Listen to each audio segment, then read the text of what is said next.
Crystal Media Podcast Network. This is Telcos Tell All.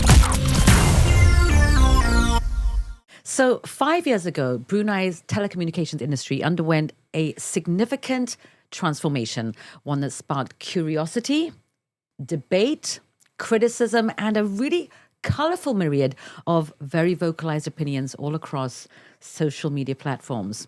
And today, ladies and gentlemen, we host a very special and intriguing conversation with the senior leadership of the country's telecoms wholesale provider, that would be UNN, Unified National Networks, as well as our three telcos, lovingly known as Progresif, Imagine, and DST, as we navigate today through the past, the present, and the future of telecommunications in Brunei Darussalam. So hopefully today our conversation will demystify the rationale behind this huge strategic move, as well as unpack some of the misconceptions and actually address comments and grievances as voiced by our Bruneians as we unearthed on social media platforms. Juicy stuff ahead. So with that, welcome to today's Telcos Tell All inside Brunei's telecom transformation. And joining us, we have our key guests. Hello to Mr. Phan. Chris is the Acting Chief Executive Officer of UNN, come the Chief Operations Officer. Welcome, Chris. Thank you. And Chris, today we hope for you to really give us a clearer understanding of UNN's role in our national scene, as well as share some of the notable changes that have actually taken place since UNN was established. Chris, thank you so much for joining us. And also joining us from our telco today, to Chris's left, we have Mr. Radziman Rahman. And Radziman is the Senior Vice President, Strategy and Development of Imagine. Welcome, Radziman. Thanks for joining us. Thanks, Jenny, for having us here. Our pleasure. Can't wait. To my right, we have Haji Nurul. Haji Nurul is the CEO of Progresif and all of her brand colors, as we can see. Yes, it has Thank to you so be. much I for joining represent us. Progresif, hence I have to be on brand, on point. Top to toe. Top to toe. And finally today, Mr. Radin Sufri, Radin Basiuni, the CEO of DST. Radin, thanks so much for joining us. You're looking forward, aren't you? He's delighted. He's happy. We're all happy. As I can tell. So, ladies and gentlemen, we are honestly looking forward to hearing from our three telcos and our I have wholesale not responded provider. back to you, Jan. Can I? Boleh, Yeah, boleh. yeah. Thank you. It's great to be here. Looking forward to today's conversations. Well, it's great to have you with us. It's great to be here. Well, let's get into business, shall we? So, first of all, for the sake of our audience, we really want to kind of set the scene with the big picture stuff. Chris, I'm going to start with you first of all. Chris, back to some basics. For everybody who may still be unclear, exactly why was UNN set up and how was it supposed to benefit all of the Bruneians? So the government had a big picture in mind. So UNN was formulated as a company to provide infrastructure. It was supposed to provide a platform for all three sales codes to be on a level playing field. It was supposed to drive innovation. It was supposed to remove all the normal thoughts and processes and problems with infrastructure, because this was a major capital expenditure for all the sales codes. So one of the initiatives that UNN wanted to do was to make sure that it set a competitive scene, a more competitive scene, to drive prices down, to bring technology into the country, and of course, to support the digital aspiration of the country, which is what was on 2035. So just to be clear, when you say infrastructure, you mean things like all of the towers and all of the satellite communications. Everything was then pulled from all of the three different telcos at the time. That's right. And then handed over to UNN as the wholesaler.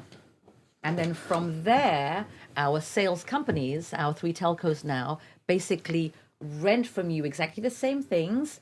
And then it's a question of how you're going to market exactly the same product. Exactly what it is.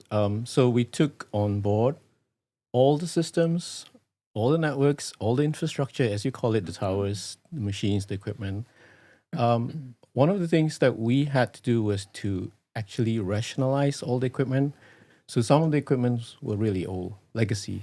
So we had to modernize all that. So we took that away from the sales goals. Thank you. And we modernized the platforms so that they can sell more services. Had that not happened, what would it be like today? Well, we would have probably lower fixed broadband speeds, maybe lesser mobile coverages. We probably wouldn't have 5G. We wouldn't have good 4G services, which incidentally we're like quite high up in rankings in the global market. So Congratulations. yeah, and probably as well, prices wouldn't have been driven lower as it is As now it is today. today. And that's Yeah. really what it boils down to for a lot of Exactly. the I general guess public. as a whole nation, everyone benefits, right? And there was definitely a long play. But initially, there was quite a lot of prickle surrounding this transformation. Chris, I want to now get into some of the telcos. Now we believe it to be a level playing field. You're all selling the same crackers. But back in the day, it wasn't a level playing field. So I want to begin, first of all, with Radin. DST's been around for a very long time. You've been there from the beginning of the mobile journey all the way until now. And historically, you were the only mobile provider in the country, only to be then somewhat challenged by Progresif. Slightly different scenario for DST. You did own a lot of the assets back then, and you were at one time called the monopoly on mobile services. Radin, tell us a little bit about what that transformation did for DST customers. Monopoly in the market sense, I think there's a matter of business. It's a matter of there's a whole set of regulatory measures that can manage as long as you don't abuse, you don't go into predatory pricing. That's okay, all right. So yeah, so we were the longest time, but I must say that Nurul has been around for 19 years. They started off with just 3G infrastructure. But not with Progresif. Progresif is the new challenger. Yeah, Progresif is the new. But B-Mobile has been around since 2005. And if I It's a recall 3G. properly, 3G in 2005. So they first had their 3G set of provider. infrastructures. I remember back then, although we had the most infrastructure, but we shared it with B-Mobile at the time. So we only came with 3G in 2008. So Okay, you yeah. had 15 years in the lead with your 2G services. So let's not go there. I'm just saying that when you talk about this infrastructure, yes, everybody had their own infrastructure. Today, all the infrastructure is, I think, because of economies of scale, it's not sustainable for three telcos to have three separate infrastructure.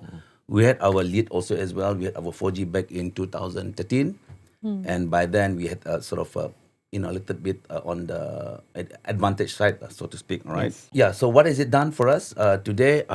I came on board the new DST, and I just, asset light. All the heavy lifting now is done by UNN. We do all the front end. It gives us the opportunity to be more customer centric. Yes. We can focus more now on customers. I was 1 year with infrastructure before I came aboard the new DST Digital. We were formerly known as DSTcom. I was looking at fiber and towers. I had to spend my time on towers and fiber and core systems. And at one point, remember Chris, Telanai was down. We had to literally fix the aircon. I remember that. But it gives me less time to focus on customers, and that's where I think it has allowed all the telcos now to be more customer focused. Customer centric. And now we are now left with only our, instead of network stack, now we have our IT stack only. So which is the front end systems, our billing system, our customer service systems, our app, our website, and so on. So it has given us the opportunity to redesign the whole IT stack architecture. Between the Salescos and UNN, we're concentrating on customer service in different spheres. We're looking at customer experience on the network. They're looking at customer experience service fulfillment wise, the billing wise.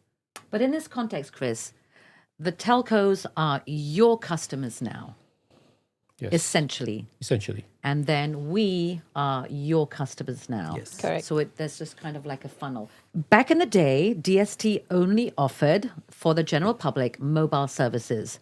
Today, with this new transformation, generally, Yes. today you're now able to offer. Great question. For the longest time, we wanted to get into the fiber business as well, and but again, barrier to entry. We couldn't replicate what Telbu had at the time. And yeah, so it has allowed Imagine now to be able to provide mobile services, and likewise for Progresif and DST, it has allowed us to get into the fixed broadband. Fixed broadband.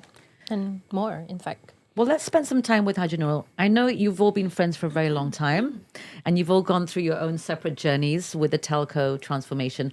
So, Haji Nurul, you have been labeled the challenger. You did not have the same kind of offerings that DST had back in 2018. So, tell us a little bit about what this transformation did specifically for Progresif and its customers. From day one, we've always had that challenge because we weren't the biggest in mobile. We weren't the biggest in broadband either. When the transformation happened, it definitely allowed us and enabled us to offer more than just mobile services. Not just mobile services, broadband services, but now a lot of people may not know it, but we're also offering enterprise solutions for corporate clients and government entities. So that's something we're breaking the barrier in that one because UNN has helped us, enabled us to offer this wide range of offerings now. Is that a secret? So enterprise solutions. No, it's not secret. In fact, we're growing from zero base to now we're reaching good numbers. We are putting ourselves out there more now, just so people are familiar with the brand because they see Progresif as a young brand, as a very youth-oriented, youth-centric. But through our enterprise solutions, that's where we hope to cater to the bigger markets and more corporate clients. And Alhamdulillah, we've done good for the past 3 years, and we're still growing. So we're constantly being agile, and what's important is we need to quickly adapt to the demands and the needs of our customers in the market. But you didn't even have 4G. We didn't, yeah. So that was a great automatically- plus straight away. Definitely. Just for your services. Definitely. So when the transformation happened in 2020, automatically we were all 4G connected. Even Imagine, because they weren't mobile service provider before this. And then that's when the competition started getting aggressive. So we can really see here now what the playing field was like back. We're talking nearly 4 years ago now. It was not even. Yeah. People were coming from different points, different customer base, and different market shares as well. Thank you, That's Haji right. Nurul, the That's right. youthful challenger. So, Radziman, Imagine was known as Telbrew. What was the situation back 4 years ago? Okay. Thanks, Jen, for that. Well, let me go back to maybe 2020 when we first rebranded from Telbrew to Imagine. The name Telbrew itself at that time held a very strong. I believe it was a strong name, a brand in the market. So going from Telbrew, for rebranding ourselves from Telbrew to Imagine into a new company was also a risk because people didn't know where did Imagine come from. You know, we didn't have the history that Telbrew did, so people didn't associate us with Telbrew back then.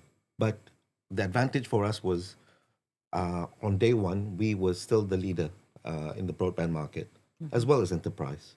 So we had 100% share from day one. We had nothing to lose except our broadband.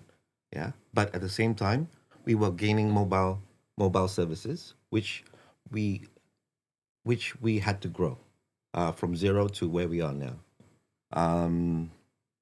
In terms of the challenges we had during transformation itself, it was more about less focus on the technology, but on the people as well as the systems, because at that time we did not have any applications or systems to serve mobile. So we were going through a transformation internally ourselves, and that took quite a number of time before we relaunched from Imagine to not just serving broadband but also mobile services as well. And one of the things that we had to look within the market itself is how do we differentiate Imagine between the other two sales co. So that was one of the things that we mostly focused on during day one. So how did you differentiate yourself from the other two telcos? There was a lot of, I believe there was a lot of information about what actually Imagine is, because mind you, like I said, people didn't associate us with Telbrew. It's just that Imagine was it was launched in 2020. We rebranded. As a mobile broadband and bundles company, which basically served everything that the other sales call was serving. Right. Yeah. Actually, that's a really interesting point now I think about it. DST pretty much maintained the name. Progressive, We just changed From- you we dropped the just kept the cellular? Progressive. We dropped the cellular because we're no And- longer mobile. right? Yep. Snappy. And then there's Imagine, completely fresh, which has its pros and cons, definitely. Probably one of the boldest, if I may say that, one of the boldest launches back in the day. Let's just spend a few moments now talking about the launch itself. So, as a consumer, as a mobile phone customer, and along with 400,000 other people, we were chomping at the bit to see what the telcos were offering. I think most of us by then understood, Chris, what the plan was. Everybody has the same thing. It's a question of marketing and appeal and branding and association. So And the we value remember add. and value adding, which yeah. has definitely become the name of the game nowadays. What do you suppose in the early days of the launch were the biggest misconceptions about this transformation from the general public's point of view? Because it was super juicy. I think from my own personal view, we struggle still a bit in getting people to understand that UNN now has full control of the network and there's no differentiation in terms of availability of services and accessibility. The one thing that I really appreciated when UNN came in the picture was the ability to port your numbers. Yes. So that until was a big today, deal. people still not fully aware of that service being available. Now that means, You can keep your number and move to your own choice of service provider. and that was the game changer, I think, because Yeah. we are very loyal to our numbers here. People And used all to of a pay sudden- big bucks to keep their Big numbers. bucks, keep their Yes. numbers. So that was offered across all the telcos. The number portability, I think, is the Yes, phrase for number that. portability. So that was allowed for everybody. Yeah, so that was the two things in my view. Actually, it was a good point because number porting, as Haji Nurul mentioned, was one of the biggest blockers for people moving between the sales goals. Because, as you say, you're loyal to your number. Yeah, And during the day, each number was assigned to a particular sales service goal. provider. Yes. Yeah, But nowadays, it's level playing field. Everybody gets to have a number, and you get the sales goals of your choice. So I think that was the big game changer. yeah. I think also in the day you could tell which telco you were from, 87, Yes, DST, through the 8. prefix number. Yes. Yeah. Is it still like that? Well, now that Not as people much, easily yeah. move, Yeah. but you could tell initially they were from which telco. Initially, very And interesting. then it's up to them to But the good thing about it is it keeps us telcos on our toes, right? We need to do our best to maintain and keep our customers.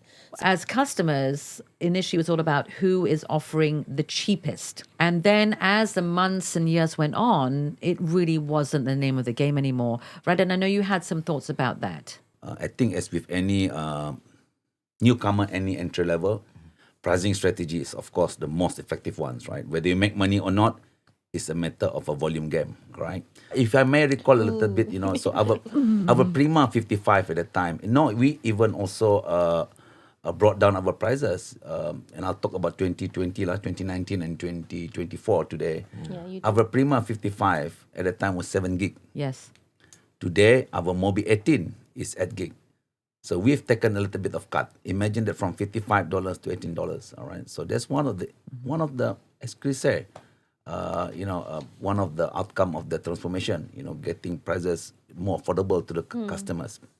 Now, Radziman, just to correct me if I'm wrong. Yeah. But our price points today are very similar. Okay, everybody's guarding their price points, and I notice Imagine is guarding every single $10 price points. All right.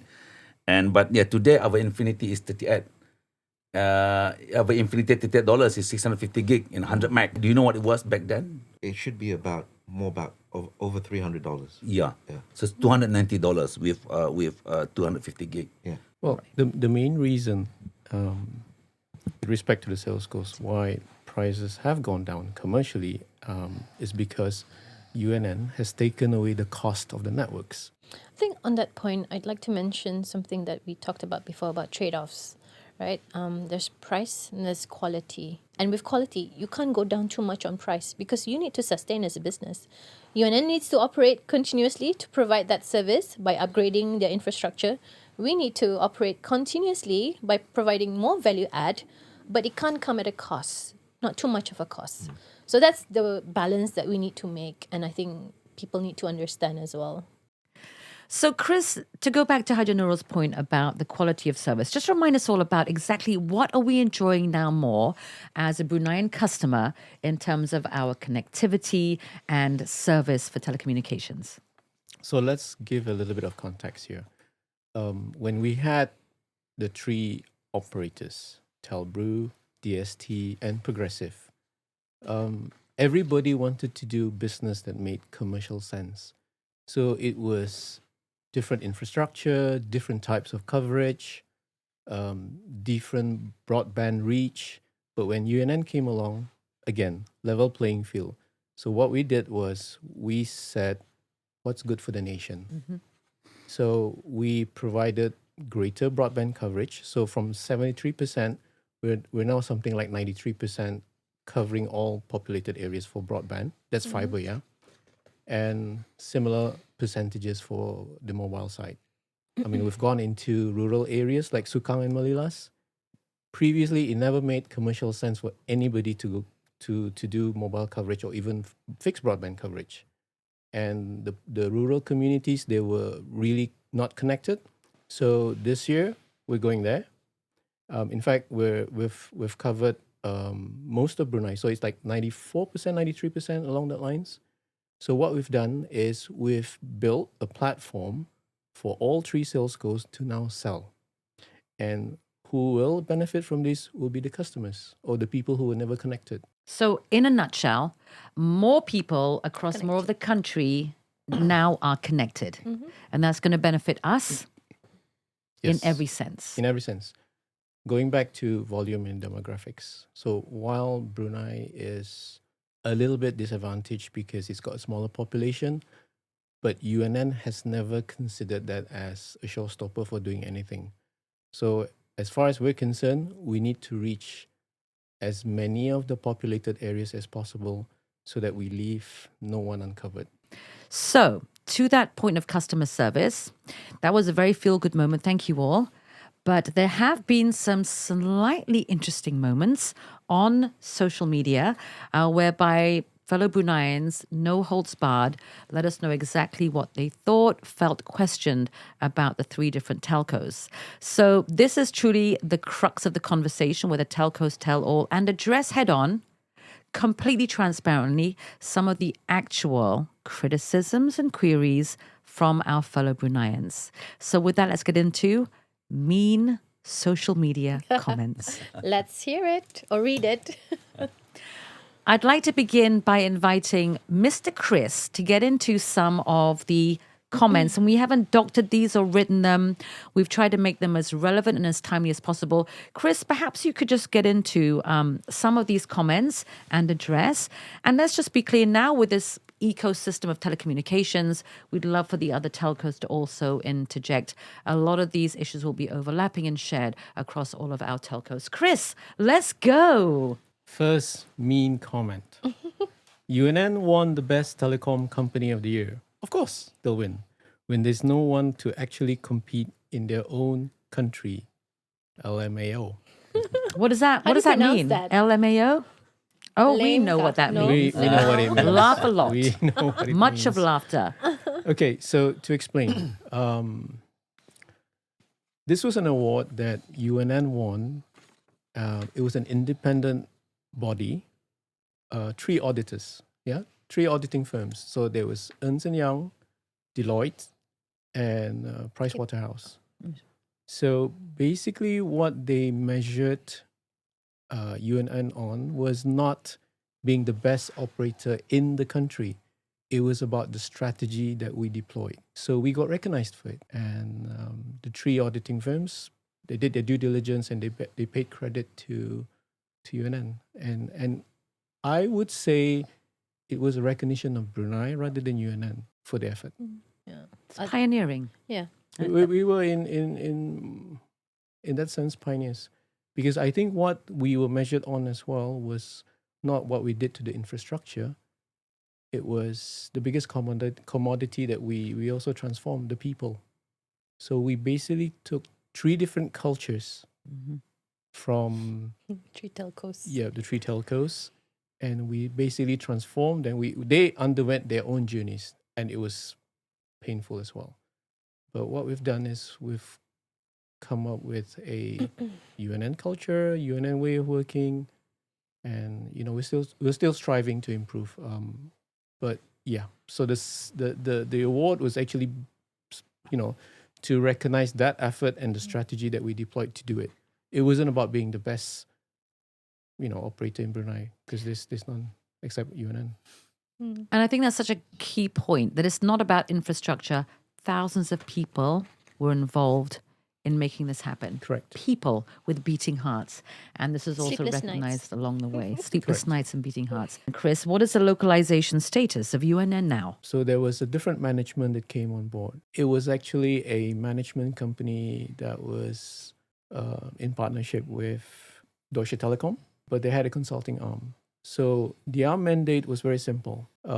Help the Bruneians form UNN, consolidate all 3 networks, modernize it, get all 3 cultures together, form a UNN culture, a new way of working, and basically from there you build up your skills. So the promise was, after 5 years, which is we're like in the 5th year right now, UNN as an organization pays a lot of importance and credence to its biggest commodity. And I'm not talking about the infrastructure. I'm talking about the people. So there were a lot of programs where we built leadership skills, technical skills. In fact, if I could say so, 33% of our budget is on upskilling people. So with respect to the localization of the management, that's in progress right now. I'm here. In fact, unbeknownst to a lot of people, UNN is 93% local. And the 7% is reducing. So not many jobs are being taken by our foreign nationals. Not at all. And it's been a very strategic journey thus far. Chris, thank you so much. Welcome. Let's move on now to our next recipient, Mr. Radin Sufri. What's going on with Justice customer service? I messaged them about unexplained charges to my bill, but their customer service couldn't help much.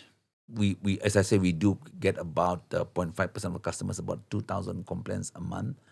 About 40% comes from this kind of complaints, right? If it's billing charges, we'll explain to them whether they've met any IDD calls. But they can't get through to you. But I messaged them, but they Call Radin. couldn't help much, Joa. But they managed. Seems like this complaint they did eventually can get through, but but you weren't much help. so we have level 1 and level 2 support. If on the face of it that the customer agent will tell them, it is because of your roaming, it's because of there is such a thing called, if you've exceeded your bundled data, you've exceeded it. There's also then the higher charges, pay as you use will start to come in. All right, and the third one could be international SMS, and again it could be the $3 content partner. So on the face of it, our customer agents will be able to tell it, straight off. But if the customer agent cannot solve it at level 1, we call it, it'll be escalated to level 2. And level 2, where we start to do all the detailed investigation, depends on where the source is. It could be UNN, it could be our products team, it could be our finance team. I was wondering whether I could help Sufri. Oh, that's very kind of you, Chris. What kind of help are you offering him? So sometimes it's very difficult for a service agent, whether it's from DST, Progresif, or Imagine, to actually understand why a customer is using a certain service, because that's the customer's right. So he could have subscribed to certain applications without realizing it, because as you know right now, there's opt-on. It's easy to opt on.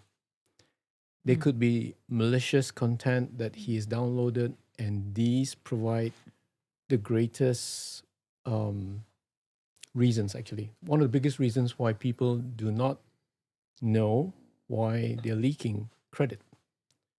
So, as much as the subscriber may complain about not knowing, it's also very difficult for the individual salesco to explain because the phone is with you, it's not with them. What they can guarantee you is that whatever you use, knowingly or unknowingly, will be billed. And that's why sometimes That's a shock. it's a shock. Yeah, it's a bill shock. Thank you, Chris. We'd like to now invite Mr. Radziman to attend to some of these comments. The Imagine app is driving me crazy. The old system already worked flawlessly, and suddenly they changed to this new system, and it creates a big mess. Is that what happened? Did you create a big mess? Okay, so with regards to how we wanted to improve our customer experience, we ventured out into a new app that had increased security and other services that we wanted to have that was not included in the previous app. An upgrade from a legacy app, what we thought the customers would want. After several rounds or months of feedbacks from the customers, we decided we understood what the customer wanted, which basically was to check balance, check usage, buy top-ups, as well as to pay bills. So because of that, we decided that we reverted back to the old app and put a pause first until all our bugs and issues are fixed. We wanted to come back stronger.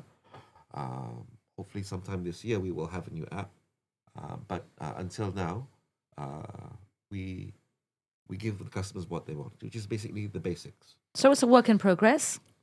It is a work in progress. So the transition got a slightly muddy, but the end game is clear. Yeah, I mean, when launching a new app, there's always something bound to happen. I mean, There's it's always never bugs. it's never perfect. Yeah, it's always buggy at first. Yeah, it's all buggy at first. Haji Nurul, Things do. we're going to round off Hi, Jenny. with you now. And we're definitely seeing Okay. a lot of parallels here. Okay, got the feels. Progresif makin cepat drain data. Last time bought the $30 for 20 gig, which was a pretty good deal. Thank you for acknowledging that. Thought would it last me a couple of months. Since the 5 GB did last me more than a month. Then 20 GB lasted me like 1.5 weeks. Didn't even go heavy or turn on the 5G. You know how people are just so good at forwarding things, viraling things, and you got forwarded something and now you're on TikTok. But all these applications consumes data. And when you stream them on a higher definition, this consumes even more data. There are certain things that are auto-enabled. Tracking location, you don't realize you have that auto-enabled, but that really eats your data in the background. Didn't know that. Yeah, so track location, viewing in high resolutions, I mentioned that earlier, background data, backup or syncing to cloud-based services, streaming, IG, TikTok, all this consumes a lot of data. So, these are things that from hearing customers complain and feedback, we've introduced measures and mitigations to ensure that we're also doing our part to help customers manage their account better. So we want to close out our conversation with just a sense of what is still to come. Have we reached our peak, our ceiling? Chris, let's begin with you first of all, and then just some closing remarks from each of our telcos on what we can get excited about. Without realizing it, the whole country is actually going digital. So basically, you don't have to go to counters. So what UNN will bring on board to Brunei is greater digitalization. We're not speaking about 3G, 4G, 5G. It's about how we communicate with each other. Trying not to be too technical here. Mm-hmm. So we're going data. So how we speak using the normal voice services on 3G will no longer be around. You'll be hearing each other on digitalized voice. So that's almost as if you're speaking face to face, but over the phone. So there's a lot of change in the network.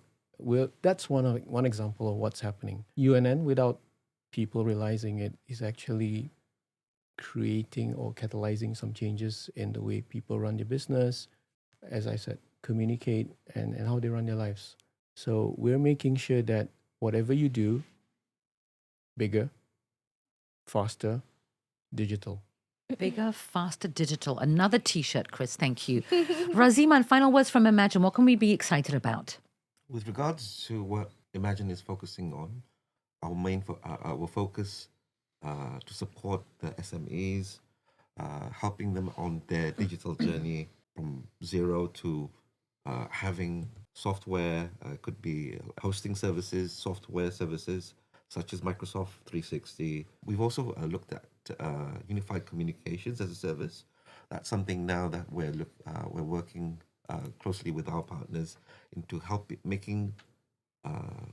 making your office basically mobile anywhere. In terms of where you go, you are basically using your same Brunei number overseas, making it available to other clients as well, call centers and whatnot. Again, this is mostly focusing on how to enable businesses going digital. That's what we're at. Yeah. Some parallels there. Thank you, Radziman. Yeah. Mr. Radin, what can we be excited about in terms of DST's offerings in the near future? The last 3 years, I think, even though we had the same start in January 2020, or rather 4 years, all telcos have evolved into their own strategy. And for DST, we have evolved from what we call from a telco to a techco. I think we've passed that, and now we're moving to a digital core. I think this is very clearly evident from our MyDST app play. We've introduced recently our MyDST shop, a one-stop shop marketplace. And we've extended that to billers as well. You can actually pay your school fees also on our MyDST app. So that will continue to become our strategy, but also an offering to our customers. And it's not just for our customers, but DST also exists for 3 reasons. One, obviously for our customers, but internally, all this digital technology that I've spoken about, we are also about developing local talent, aspiring to become a digital core. Our workforce now is about 40% digital teams, and it is increasing. And this is the sort of commitment that we not only for 2 things. One is to provide more digital services to the customers, but now also upskilling our local talent.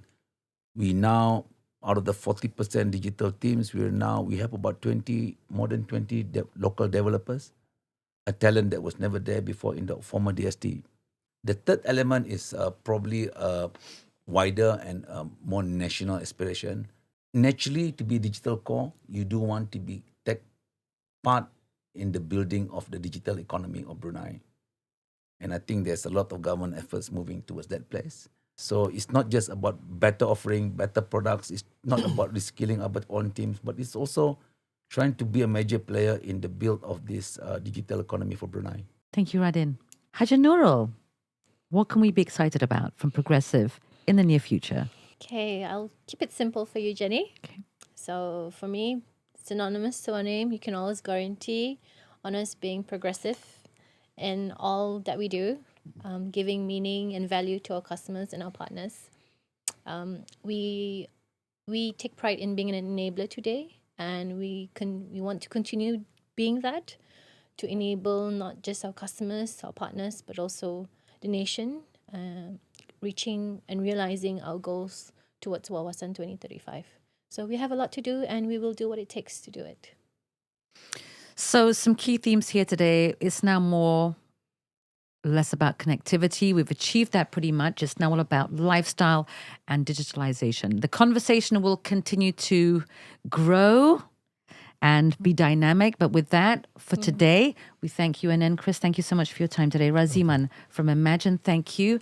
Mr. Radin from DST and Haji Nurul from Progresif. Thank you, Jenny. It's been fun. This has been Telcos Tell All inside Brunei's telecommunications transformation. Thanks for joining us. The Crystal Media Podcast Network.